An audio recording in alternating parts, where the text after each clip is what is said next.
हाँ जी, अस्सलाम वालेकुम ਭਰਾਵਾਂ ਤੇ ਭਰਾਵੋ। ਅੱਜ ਅਸੀਂ ਤੁਹਾਨੂੰ ਬਣਾਉਣਾ ਸਿਖਾ ਰਹੇ ਹਾਂ ਚਿਕਨ ਅਤੇ ਕਰੇਲੇ ਕਿਸ ਤਰ੍ਹਾਂ ਬਣਾਈਦੇ ਆ। ਪਹਿਲਾਂ ਅਸੀਂ ਕਰੇਲੇ ਫਰਾਈ ਕਰਕੇ ਰੱਖ ਲਏ ਨੇ ਅਤੇ ਹੁਣ ਉਸੇ ਘਿਓ ਦੇ ਵਿੱਚ ਅਸੀਂ ਹਲਕਾ ਹਲਕਾ ਪਿਆਜ਼ ਵੀ ਲਾਈਟ ਬਰਾਊਨ ਕਰਾਂਗੇ।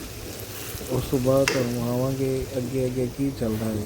ਇਹ ਚਿਕਨ ਪਿਆ ਸਾਡਾ, ਅਦਰਕ ਲਸਣ ਹੈ ਅਤੇ ਇਨਸ਼ਾਅੱਲਾ ਤੁਹਾਨੂੰ ਅੱਜ ਮਜ਼ਾ ਆਏਗਾ। ਉਸ ਤੋਂ ਬਾਅਦ ਅਸੀਂ ਚਿਕਨ ਦਾ ਮਸਾਲਾ ਤਿਆਰ ਕਰ ਲਾਂਗੇ। ਪਿਆਜ਼ ਨੂੰ ਥੋੜ੍ਹਾ ਲਾਈਟ ਬਰਾਊਨ ਕੀਤਾ। ਉਸ ਤੋਂ ਬਾਅਦ ਅਸੀਂ ਇਹਦੇ ਵਿੱਚ ਚਿਕਨ ਪਾਵਾਂਗੇ। ਅਸੀਂ ਇਹਦੇ ਵਿੱਚ ਚਿਕਨ ਐਡ ਕਰ ਛੱਡਿਆ ਹੈ।